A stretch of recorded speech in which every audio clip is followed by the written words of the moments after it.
अध्याय 10 सुसमाचार की व्याख्या कैसे करें। आज के इस वीडियो में मेरे प्रियो हम सीखेंगे कि सुसमाचार की व्याख्या हम कैसे कर सकते हैं। सबसे पहले हम परिचय से शुरू करेंगे। सुसमाचार क्या है? सुसमाचार ये नए नियम के शुरुआत में 4 पुस्तकें हैं जो यीशु की कहानी बताती है। सुसमाचार यीशु मसीह के व्यक्ति और कार्य को चित्रित करने के लिए लिखे गए खाते हैं। सुसमाचार का एक भाग जीवनी है, तो भी सुसमाचारों का इरादा कभी भी यीशु के जीवन के हर विवरण को दर्ज करने का नहीं था। इसका अर्थ ये है कि आपको यीशु के बारे में सुसमाचार में पढ़ने को मिलेगा, लेकिन सुसमाचार यीशु के संपूर्ण जीवन पर एक विवरण नहीं है। सुसमाचार यीशु के बारे में किताबें हैं, लेकिन यीशु द्वारा लिखे नहीं गए। ये ध्यान देने वाली बात है कि स्वयं यीशु ने बाइबल में कोई सुसमाचार नहीं लिखा, लेकिन 4 लेखकों ने यीशु के बारे में और उसके सुसमाचार के बारे में लिखा है। यीशु के पुनरुत्थान के लगभग 30-35 साल बाद 4 अलग-अलग लोगों द्वारा चश्मदीद गवाह के नजरिए से सुसमाचार लिखे गए। उनमें से 3 मत्ती, मरकुस और लूका उल्लेखनीय रूप से एक जैसे हैं, और उनमें से एक यूहन्ना का सुसमाचार उल्लेखनीय रूप से भिन्न है या तीनों में से अलग है। अब हम देखेंगे कि नए नियम में 4 सुसमाचार क्यों हैं। क्यों सुसमाचार एक नहीं है, या एक महान सुसमाचार क्यों नहीं है नए नियम में। सबसे पहले आइए एक सामान्य प्रश्न पर एक नजर डालें। यीशु के जीवन का एक मास्टर खाता या यीशु के जीवन का एक महान सुसमाचार क्यों नहीं है। यह 4 सुसमाचार हमारे लिए एक महान सुसमाचार के लिए 4 अलग अलग स्रोत नहीं है, बल्कि वे प्रत्येक एक पूरी कहानी है जो हमें एक अद्वितीय सत्य की ओर ले जाती है जो परमेश्वर ने हमारे लिए रखा है। यदि हम बारीकी से देखना सीखते हैं कि लेखकों ने अपने खातों को कैसे लिखा, तो हम इस बात की सुंदरता को देखना शुरू कर देते हैं कि कैसे उन्होंने यीशु के बारे में अपने उद्देश्यपूर्ण संदेश को संप्रेषित करने के लिए जानबूझकर विशेष विवरणों का चयन किया है। कहने का मतलब ये है कि ये जो 4 सुसमाचार हमें नए नियम में मिलते हैं, ये चारों सुसमाचार से हमें एक नया सुसमाचार नहीं बनाना है, या ये चारों में से थोड़ा थोड़ा लेकर एक महान सुसमाचार नहीं बनाना है, बल्कि हर एक सुसमाचार यीशु की कहानी को व्यक्त करते हैं। अब हम इस सवाल पर गौर करेंगे कि 4 सुसमाचार की जरूरत क्या है, या नए नियम में 4 सुसमाचार की आवश्यकता क्यों है। हमें इसका उत्तर देने में सक्षम होना चाहिए कि प्रत्येक सुसमाचार लेखक ने अपने सुसमाचार हमें इसका उत्तर देने में सक्षम होना चाहिए कि प्रत्येक सुसमाचार लेखक ने अपना सुसमाचार क्यों लिखा। विभिन्न ईसाई समुदायों को यीशु के बारे में एक विशिष्ट पुस्तक की आवश्यकता थी। व्यक्तिगत रूप में वे प्रत्येक एक विशेष लोगों को एक पूरी कहानी बताते हैं, यानी कि मत्ती, मरकुस, लूका और यूहन्ना। वे चारों सुसमाचार अलग अलग समुदायों के लोगों के लिए अलग अलग दृष्टिकोण से लिखी गई 4 सुसमाचार हैं। समग्र रूप से वे विवरण भरते हैं और विभिन्न दृष्टिकोणों से एक अवधि के अधिक परिप्रेक्ष्य प्रदान करते हैं। 4 सुसमाचार सभी एक ही कहानी बताते हैं, लेकिन अलग अलग दृष्टिकोणों से और अलग अलग दर्शकों को। इसीलिए हम नए नियम में 4 सुसमाचार पाते हैं। इंजील यीशु की जीवनी है, लेकिन वे धर्म वैज्ञानिक जीवनी भी है। इसका मतलब यह नहीं है कि सुसमाचारों पर भरोसा नहीं किया जा सकता, क्योंकि वे धार्मिक उद्देश्यों के लिए लिखे गए थे। वास्तव में मुझे लगता है कि यह पहलू सुसमाचारों को और भी अधिक विश्वसनीय और भरोसेमंद बनाता है। जॉर्ज गुथरी 4 सुसमाचारों के बारे में एक अद्भुत अवलोकन करते हैं। मत्ती, मरकुस और लूका, ये तीनों सुसमाचार पृथ्वी के ऊपर के कहानी को सुनाते हैं, यानी कि यीशु मसीह जब इस संसार में थे और उन्होंने क्या किया, उस कहानी को वो उस दृष्टिकोण से प्रस्तुत करते हैं। वे एक मनुष्य के साथ शुरू करते हैं, जो उद्धारकर्ता बन जाता है और बाद में स्वर्ग लौट जाता है। लेकिन यूहन्ना का सुसमाचार स्वर्ग से नीचे आए हुए उस मसीहा की कहानी को व्यक्त करता है। यह सुसमाचार यीशु को आदि में प्रकट हुए वचन के रूप में शुरू करता है। सारी सृष्टि के मालिक प्रभु जो हमारे पास आते हैं और हमें मुक्ति दिलाते हैं। इस दृष्टिकोण से यूहन्ना का सुसमाचार लिखा गया। अब हम देखेंगे हमें सुसमाचारों का अध्ययन कैसे करना चाहिए। मैं इस बात को व्यक्त करने के लिए आपके सामने 7 महत्वपूर्ण कदमों को रखना चाहता हूं, जिसके द्वारा आप सुसमाचार को बेहतर रूप से समझ पाएंगे और उसकी व्याख्या भी कर पाएंगे। सबसे पहला सिद्धांत, हमें यह अध्ययन करना चाहिए कि प्रत्येक सुसमाचार को क्या विशिष्ट बनाता है। अब हम उसे एक एक करके देखें। मत्ती का सुसमाचार यीशु को इजराइल के मसीहा के रूप में प्रस्तुत करता है और इस सुसमाचार का प्राथमिक श्रोता जो है वे यहूदी लोग हैं। और लेखक का स्रोत क्या है? इस सुसमाचार का लिखने वाला 12 में से एक के रूप में प्रत्यक्ष गवाह है, जिसका नाम है मत्ती या मत्ती चुंगी लेने वाला। इसका एक उदाहरण हम मत्ती 9 अध्याय उसके 9 से 13 पद और 10 अध्याय 1 से 4 पद में पाते हैं। मैं आपके लिए मत्ती 9 अध्याय से पढ़ रहा हूं, उसके 9 पद से आगे। वहां से आगे बढ़कर यीशु ने मत्ती नामक एक मनुष्य को महसूल की चौकी पर बैठा देखा और उससे कहा, मेरे पीछे हो ले। वह उठकर उसके पीछे हो लिया और जब वह घर में भोजन करने के लिए बैठा, बहुतेरे महसूल लेने वाले और पापी आकर यीशु और उसके चेलों के साथ खाने बैठे। यह देखकर फरीसियों ने उसके चेलों से कहा, तुम्हारा गुरु महसूल लेने वाले और पापियों के साथ क्यों खाता है? उसने यह सुनकर उससे कहा, वैद्य भले चंगों को नहीं परंतु बीमारों को अवश्य है। सो तुम जाकर इसका अर्थ सीख लो कि मैं बलिदान नहीं परंतु दया चाहता हूँ, कि मैं धर्मियों को नहीं परंतु पापियों को बुलाने आया हूँ। तो हम देख सकते हैं इस पद्यांश में या इस भाग में मत्ती के सुसमाचार का एक दृष्टिकोण हमें प्राप्त होता है। अगला हम देखेंगे मरकुस के सुसमाचार की क्या विशिष्टता है। मरकुस का सुसमाचार इस बात पर जोर देता है कि यीशु मसीह है और परमेश्वर का पुत्र है। इसका प्राथमिक श्रोता या दर्शक रोमी साम्राज्य के लोग थे। इसको लिखने वाला यीशु का शिष्य, भले वो 12 में से नहीं, लेकिन पतरस का एक सहयोगी के रूप में अपने अधिकांश जानकारी को प्राप्त करता है। या हम जानते हैं कि मरकुस सुसमाचार को लिखने वाला व्यक्ति का नाम है यूहन्ना मरकुस, जो यीशु के 12 चेलों में से नहीं था, लेकिन वो पतरस जो यीशु मसीह का चेला था उसके द्वारा उसे अपने सुसमाचार के लिए ज्यादातर जानकारी प्राप्त होती है, जिसको वो अपने सुसमाचार में शामिल करता। हम देख सकते हैं मरकुस 14 उसका 51 से 52 पद। वहां पर इस प्रकार लिखा है, और एक जवान अपनी नंगी देह पर चादर ओढ़े हुए उसके पीछे हो लिया और लोगों ने उसे पकड़ा, पर वह चादर छोड़कर वहां से नंगा भाग गया। वहां पर हम देख सकते हैं कि ये लेखक के बारे में लिखा हुआ। यूहन्ना मरकुस खुद अपनी कहानी, अपनी घटना के बारे में वहां पर रेखांकित करता है। ध्यान देने वाली बात यह है कि मरकुस सुसमाचार जो है वो यीशु मसीह परमेश्वर का पुत्र है और परमेश्वर का दास है। इस दृष्टिकोण से मरकुस का सुसमाचार लिखा गया। अब हम देखेंगे लूका का सुसमाचार। लूका का सुसमाचार थियोफिलस नामक के एक अन्य जाति व्यक्ति को मसीह के बारे में सभी तथ्यों को सावधानी पूर्वक जांच की प्रस्तुति के रूप में लिखा गया।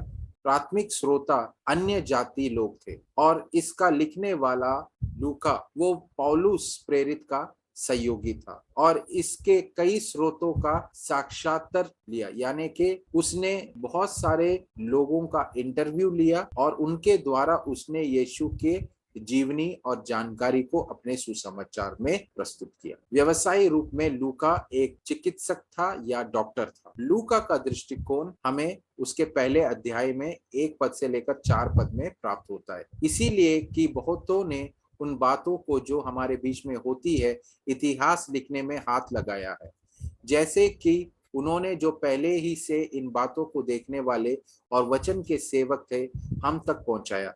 इसीलिए हे श्रमीन थियोफिलोस, मुझे भी यह उचित मालूम हुआ कि उन बातों का संपूर्ण हाल आरंभ से ठीक ठीक जांच करके उन्हें तेरे लिए क्रमानुसार लिखूं, कि तू यह जान ले कि वे बातें जिनकी तूने शिक्षा पाई है कैसे अटल है। यहाँ पर हम देखते हैं कि लेखक लूका कहता है कि उसे ये ठीक लगा कि वो यीशु के बारे में सारी बातों की सही रीति से जांच पड़ताल करके उस बातों का सारा जानकारी क्रमानुसार वो अपने सुसमाचार में प्रस्तुत करता। अब हम देखेंगे यूहन्ना का सुसमाचार। यूहन्ना का सुसमाचार लोगों को यीशु में विश्वास करने के लिए धार्मिक रूप से मनाने का प्रयास करती है। इस सुसमाचार का प्राथमिक श्रोता गैर ईसाई लोग थे। यूहन्ना अपने सुसमाचार के द्वारा एक प्रतिक्रिया को जगाना चाहता था। लेखक का स्रोत हम जानते हैं कि यूहन्ना सुसमाचार का लेखक प्रेरित यूहन्ना है, जो 12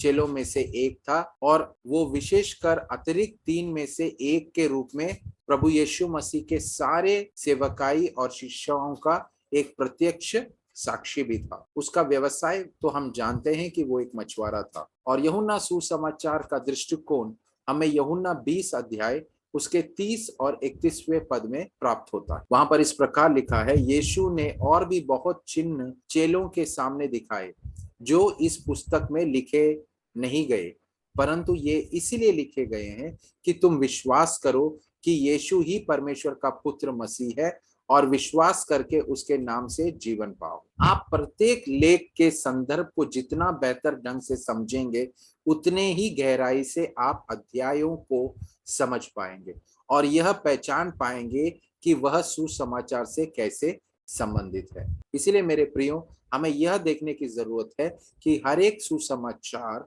में क्या विशिष्टता है। मत्ती की विशिष्टता अलग है, मरकुस की विशिष्टता अलग है, इसी प्रकार लूका और यूहन्ना के सुसमाचार की विशिष्टता बिल्कुल अलग है। दूसरा सिद्धांत, हमें यह अध्ययन करना चाहिए कि मूल श्रोताओं के लिए प्रत्येक सुसमाचार का क्या अर्थ था। हमें प्रत्येक अलग सुसमाचार के समय, स्थान और श्रोताओं को समझना चाहिए। हमें पूछना होगा, मूल पाठकों या मूल श्रोताओं के लिए इन सुसमाचार का क्या अर्थ था। सुसमाचारों में हमें यह उत्तर देने की आवश्यकता है कि मूल श्रोताओं के लिए इसका क्या अर्थ था। सबसे पहले हम उत्तर देते हैं कि यीशु के बारे में कहानियों में श्रोताओं के लिए इन कहानियों का क्या अर्थ था। सुसमाचारों में वर्णनात्मक भाग के साथ साथ यीशु मसीह के शिक्षाओं के भी बड़े हिस्से शामिल हैं। यीशु ने लोगों से बातें की या यीशु ने लोगों को शिक्षा दी। तो हमें यह संदर्भ जानना है कि यीशु ने सुसमाचार में किस प्रकार के लोगों को शिक्षा दी। कुछ अंशों में यीशु ने अपने निकटतम शिष्यों को शिक्षा दी, अन्य परिच्छेदों में उन्होंने अपने शिक्षण को अपने पीछे आने वाले भीड़ को निर्देशित किया और कभी कभी उसने अपने विरोधियों जैसे फरीसियों और सदूकियों को शिक्षा दी। श्रोताओं को समझना हमें सुसमाचार में बहुत ही अंतर्दृष्टि प्रदान करता है। इसलिए दूसरा सिद्धांत हमें ये सिखाता है कि यीशु मसीह के जो सुसमाचार हैं उसमें कही गई बातें और जो दृष्टांत और शिक्षाएं के मूल श्रोता या सुनने वालों की पहचान हमें करनी है, ताकि हम समझ पाए कि उन लोगों ने इस संदेश को या इन बातों को कैसे समझा, ताकि उसे समझने के द्वारा हम भी सुसमाचार को बेहतर रूप से समझ पाए। तीसरा सिद्धांत, हमें सुसमाचार के शुरुआत और अंत का निरीक्षण करना चाहिए। हर सुसमाचार किस प्रकार आरंभ होता है और किस प्रकार वो खत्म होता है, इस बात की हमें जांच पड़ताल करनी है। लेखक के इच्छित संदेश और प्रतिक्रिया को समझने का एक सरल तरीका प्रत्येक सुसमाचार का शुरुआत और अंत का निरीक्षण करना है। आइए मत्ती के सुसमाचार में पुस्तक के अंत के केवल एक उदाहरण पर एक नजर डालें। मत्ती का सुसमाचार एक वंशावली के साथ शुरू होती है जो यीशु के जीवन को इजराइल की कहानी अब्राहम और दाऊद में प्रमुख अखंडों से जोड़ती है। जैसा कि आप पहले अध्यायों को पढ़ना जारी रखते हैं, आप देखेंगे कि मत्ती ने अपने लेखन में पुराने नियम से सीधा उद्धरणों को और सूक्ष्म संकेतों से भरा है। जैसे कि हम देख सकते हैं, यीशु और मूसा दोनों ही मृत्यु से बचे, यानी कि मत्ती ने अपने सुसमाचार में पुराने नियम के कई पदों को और कई भविष्यवाणियों का उल्लेख दिया है, ताकि वो इस बात को दिखाए कि यीशु मसीह का जो जीवन है वो पहले से हमें बाइबल में या पुराने नियम में बताया गया है, और वह मूसा के साथ भी उसे जोड़ता है। वह ऐसा क्यों करता है? मत्ती चाहता है कि उसके पाठक या उसके पढ़ने वाले यीशु को उस कहानी के चरमोत्कर्ष के रूप में देखें, जिसकी हमने उत्पत्ति 3 में मानवता के विद्रोह के बाद से इंतजार किया। पहले कुछ अध्यायों के भीतर मत्ती ने हमें यीशु को लंबे समय से प्रतीक्षित उद्धारकर्ता के रूप में देखना शुरू कर दिया। यानी कि मत्ती अपने सुसमाचार में यह दिखाना चाहता है कि यीशु ही वो उद्धार करता है जिसके बारे में पुराने नियम में भविष्यवाणी हुई है, और वह यह बातों को अपने लोग यहूदी लोगों के लिए इस बात को पुराने नियम से वो साबित करने की कोशिश करता। और मत्ती अपने किताब को कैसे समाप्त करता है प्रियो? पुराने नियम के संकेतों को जारी रखते हुए वह यीशु को एक पहाड़ पर रखता है, और ये हमें उदाहरण के लिए निर्गमन 19 में मूसा का उदाहरण हमें स्मरण दिलाता है। यीशु अपने शिष्यों को अपने उद्धार को फैलाने में उनका अनुसरण करते रहने के लिए आमंत्रित करता है। उन्हें यह आश्वासन देता है कि मैं युग के अंत तक हमेशा तुम्हारे साथ। और ये बात को हम मत्ती 28 उसके 20 पद में पढ़ते हैं। इसलिए मत्ती अपने सुसमाचार को शुरू भी और अंत भी पुराने नियम के उन वचनों से करता है, भविष्यवाणियों से करता है, और वो सारे बातों का संकेत इस बात के लिए इस्तेमाल करता है कि लोग इस बात को समझें कि यीशु मसीह ही वो उद्धार करता था जिसके बारे में पुराने नियम में लिखा है। और उसके अंत में वो इस बात को प्रोत्साहित करना चाहता है कि यीशु ने अपने चेलों से कहा कि तुम मेरे राज्य के बारे में फैलाओ और मेरे राज्य के सत्य के बारे में दूसरों को बताओ। मत्ती अंत में पुष्टि करता है कि उसने अपने सुसमाचार की शुरुआत में क्या शुरू किया। यीशु हमारे साथ है, यानी कि मत्ती अपने सुसमाचार को शुरू करते समय कहता है कि यीशु हमारा इमैनुअल है। उसका अर्थ क्या है? परमेश्वर हमारे साथ है हमेशा के लिए, और इस वजह से वह सबसे महान है जिनका हमें अनुसरण करते रहना चाहिए। इस पुस्तक के आरंभ और अंत के कुछ अध्यायों को देखने मात्र से हम कथा की संरचना और विवरण के पीछे मत्ती की मंशा को देख सकते हैं प्रियो। यह हर सुसमाचार के लिए समान है, इसलिए मैं आपको प्रोत्साहित करना चाहता हूं कि सुसमाचार को पढ़ते समय आप हर सुसमाचार के शुरुआत और अंत पर जरूर ध्यान दें। चौथा सिद्धांत, हमें सुसमाचार में दोहराए गए शब्दों और विषयों की तलाश करनी है। अभी अभी मैंने आपसे कहा कि हमें सुसमाचार के शुरू और अंत पर ध्यान देना चाहिए। तो मेरे प्रियो, आपके अंदर एक सवाल आ सकता है, तो सुसमाचार के बीच के अध्यायों का या बाकी किताबों का क्या, उसको हम किस प्रकार समझेंगे? क्या हमें केवल सुसमाचार के शुरू और अंत को देखना है और बीच के अध्यायों को नहीं देखना है?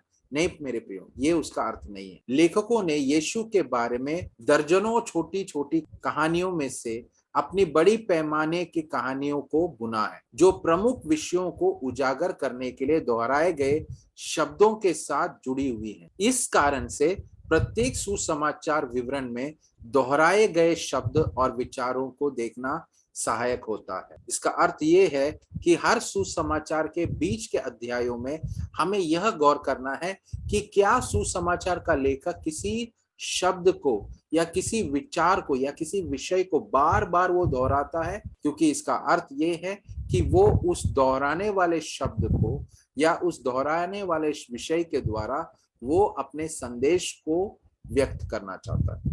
आइए लूका के सुसमाचार से एक उदाहरण को देखें। लूका 3 में हम देख सकते हैं यीशु के बपतिस्मा के बारे में। वहां पर लिखा है परमेश्वर का प्रिय पुत्र करके यीशु के बारे में घोषित किया गया। लूका 3 अध्याय में हम यीशु की वंशावली के बारे में पढ़ते हैं, जहां पर यीशु को परमेश्वर के पुत्र आदम से जुड़ी हुई है करके व्यक्त किया गया। लूका 4 अध्याय में यीशु का जंगल में परीक्षा के बारे में लिखा गया है। वहां पर भी परमेश्वर के पुत्र के रूप में यीशु की पहचान को बताया गया है। अध्याय 4 में यीशु का उसके गृह नगर नासरत ने ठुकरा देने पर यह किसका पुत्र है इस सवाल पर जोर दिया गया। लूका 4 अध्याय में फिर से यीशु ने दुष्ट आत्माओं को बाहर निकाला जो यह घोषणा करते हैं, तू परमेश्वर का पुत्र है।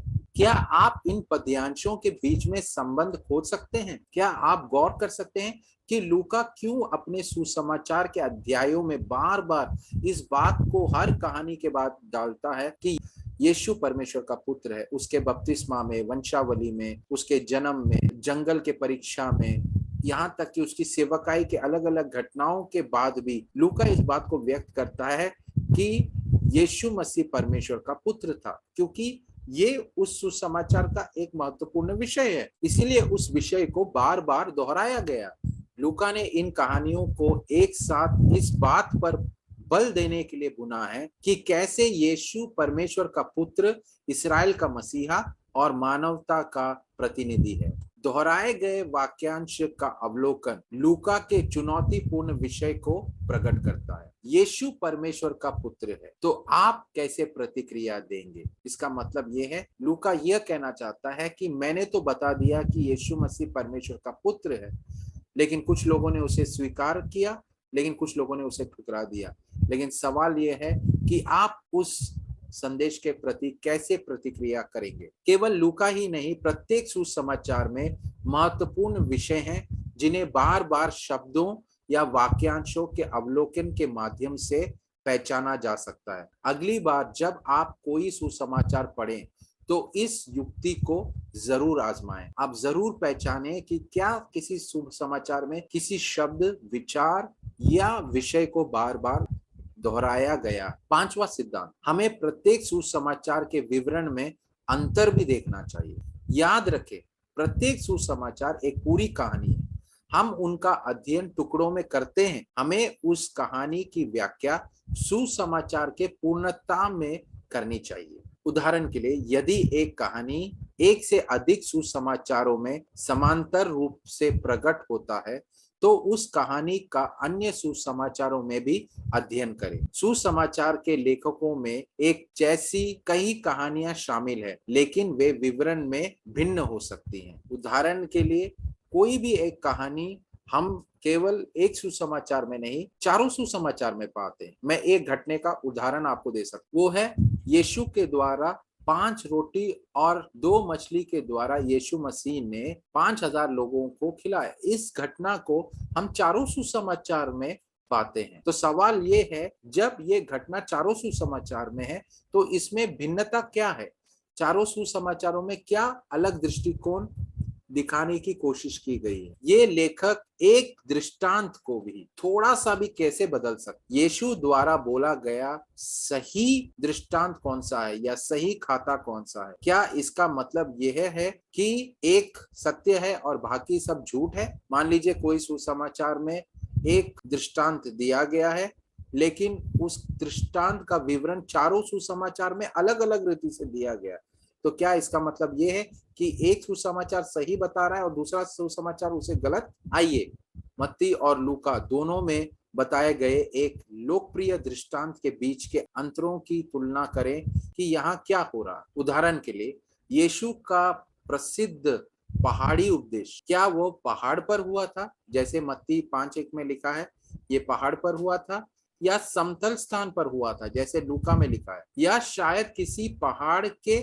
समतल स्थान पर हुआ था? हमें नहीं मालूम। लेकिन मत्ती कहता है यीशु मसीह ने यह उपदेश पहाड़ पे दिया, और लूका कहता है कि यीशु मसीह ने यह उपदेश समतल भूमि पे दिया। तो कौन सही है? दोनों सही है, क्योंकि दोनों अलग अलग दृष्टिकोण से उस कहानी को प्रस्तुत करते हैं। खोई हुई भेड़ का दृष्टांत देखते हैं। खोई हुई भेड़ का दृष्टांत परमेश्वर द्वारा खोए हुए भेड़ों का पीछा करने का एक सुंदर चित्र है। दोनों वृत्तांतों में यीशु के वास्तविक शब्द इतने भिन्न नहीं हैं। अगर आप तुलना करेंगे कि मत्ती के 18 अध्याय में और लूका के 15 अध्याय में, दोनों भागों में खोए हुए भेड़ का दृष्टांत एक समान विवरण के साथ दिया गया है, लेकिन मत्ती में यीशु अपने शिष्यों से ये बात कर रहा है और लूका का दावा है कि ये दृष्टांत यीशु मसीह ने चुंगी लेने वाले पापी और फरीसी के मौजूदगी में कहा था। दोनों सुसमाचारों में सेटिंग और किरदारों में इतना बड़ा अंतर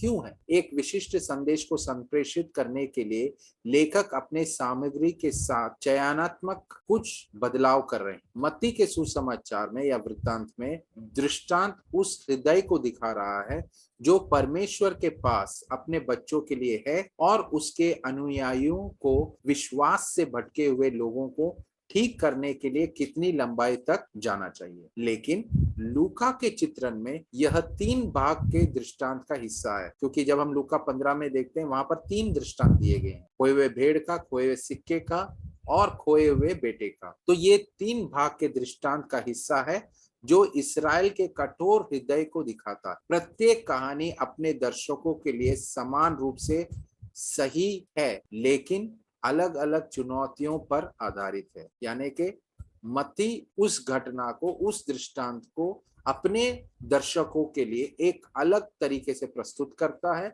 और लूका अपने दर्शकों के लिए, अपने श्रोताओं के लिए वही दृष्टांत एक अलग दृष्टिकोण से प्रस्तुत करता है। जब हम विवरण में अंतर पर ध्यान देना शुरू करते हैं तो हम उनके साथ अधिक सहज हो जाते हैं। वास्तव में हम यीशु के बारे में लेखकों के निष्कर्षों के एक स्पष्ट तस्वीर प्राप्त करते हैं। 4 सुसमाचार यीशु के बारे में हमारी समझ को विस्तृत और गहरा कर देती हैं। वे सब मिलकर हमें यीशु की पूरी तस्वीर देते हैं। इसीलिए हमें प्रत्येक सुसमाचार के विवरण में अंतर देखना चाहिए कि मत्ती उस घटना को, उस दृष्टांत को कैसे प्रस्तुत करता है और लूका उसी दृष्टांत को, उसी घटना को कैसे अलग दृष्टिकोण में प्रस्तुत करता है और मरकुस कैसे उसी घटना को या उसी दृष्टांत को अलग दृष्टिकोण में कैसे प्रस्तुत करता है। छठवां सिद्धांत, हमें एक समय में एक सुसमाचार को परिप्रेक्ष्य में जानने की जरूरत है। मैं एक उदाहरण आपको देना चाहूँ। एक विद्यार्थी एक समय में स्कूल या कॉलेज में एक शिक्षक से ध्यानपूर्वक सुनना चाहिए कि हमारे पास सीखने के लिए क्या है। जब आप स्कूल या कॉलेज में जाते हैं और जब एक क्लास होती है तो एक समय पर आप केवल एक ही शिक्षक को सुनते हैं, 2 टीचर्स नहीं पढ़ाते, एक ही टीचर पढ़ाते। तो इससे हम क्या सबक सीख सकते? यह सबसे महत्वपूर्ण है, एक समय में एक शिक्षक को ही सुनना चाहिए। इसका अर्थ ये है, हमेशा ध्यान रखें कि प्रत्येक सुसमाचार लेखक एक वास्तविक व्यक्ति था जिसके शब्दों के पीछे या सुसमाचार को लिखने के पीछे एक उद्देश्य था। उन्होंने पढ़ने वालों के लिए मसीह की योग्यता के बारे में समझाने के लिए सावधानी पूर्वक अपने सुसमाचार को लिखा या अपने खाते को तैयार किया। इसीलिए हमें एक समय में प्रत्येक सुसमाचार को एक परिप्रेक्ष्य में जानने की जरूरत है। यानी कि जब आप मत्ती पढ़ते हैं तो आप मत्ती पर ध्यान दीजिए, मत्ती उस बात को किस प्रकार प्रस्तुत करता है। आप दूसरे सुसमाचारों में देख सकते हैं, लेकिन जब आप मत्ती को अध्ययन कर रहे हैं, केवल मत्ती के उद्देश्य को समझे, मत्ती कैसे इस बात को प्रस्तुत करता है, मत्ती का क्या दृष्टि। एक दूसरा उदाहरण, जब आप लूका का सुसमाचार पढ़ते हैं तो लूका कैसे इस बात को प्रस्तुत करता है, लूका का क्या दृष्टिकोण है, लूका किस उद्देश्य से ये बातों को कह रहा है। तो हर सुसमाचार को उसी परिप्रेक्ष्य में समझने की जरूरत। कई बार लोग खिचड़ी बना देते हैं, उन लोग मत्ती, मरकुस, लूका सबके उद्देश्य को बिना जाने एक दूसरे को तुलनात्मक करके उन लोग उस व्याख्या को बिगाड़ देते हैं। ऐसा ना करें। किसी भी सुसमाचार को जब आप अध्ययन करते हैं उसके विशिष्टता के साथ आप उसका अध्ययन करें। 7वां और अंतिम सिद्धांत, हमें यह अध्ययन करना चाहिए कि प्रत्येक सुसमाचार हमारे लिए क्या मायने रखता है। अंत में हमें यह पूछना है, इन कहानियों का मेरे जीवन पर क्या प्रभाव है। जब हम यीशु के बारे में कई कहानियां पढ़ते हैं तो हम पूछते हैं, यह कहानी मुझे यीशु के बारे में क्या बताते हैं। यीशु परमेश्वर के राज्य का परिचय देने आए थे। जब तक हम परमेश्वर के राज्य को समझने के लिए संघर्ष नहीं करते तब तक हम सुसमाचार की सही व्याख्या नहीं कर सकते। हमें यीशु की शिक्षा के इन पहलुओं की पहचान करने की जरूरत है और फिर हमारी संस्कृति से जुड़ाव के बिंदुओं की तलाश करनी चाहिए। एक बार आपने सुसमाचार के उद्देश्य को समझ लिया, उसके विषय को समझ लिया, उसके व्याख्या को समझ लिया, तब जाकर आखिरकार आप उस सुसमाचार के सिद्धांतों को आज के हमारे संदर्भ में, या आज हम इसके बारे में क्या सीख सकते हैं, या आज हम इन सत्यों को कैसे अपने जीवन में लागू कर सकते हैं, उस बात पर हम गौर कर सकते हैं। और उस पे भी एक महत्वपूर्ण बात है, वो है परमेश्वर का राज्य। चारों सुसमाचार में परमेश्वर के राज्य के बारे में शिक्षा दी गई है। उस सत्य की व्याख्या करें और उसके बाद उस सत्य को आज के हमारे इस समय के लिए लागू करें। मैं आशा करता हूं आज के इस अध्ययन के द्वारा आपको सुसमाचार की व्याख्या के बारे में समझ में आया होगा, और इन 7 सिद्धांतों का इस्तेमाल आप जरूर करें। परमेश्वर आपको इस अध्ययन के द्वारा आशीष दे। धन्यवाद।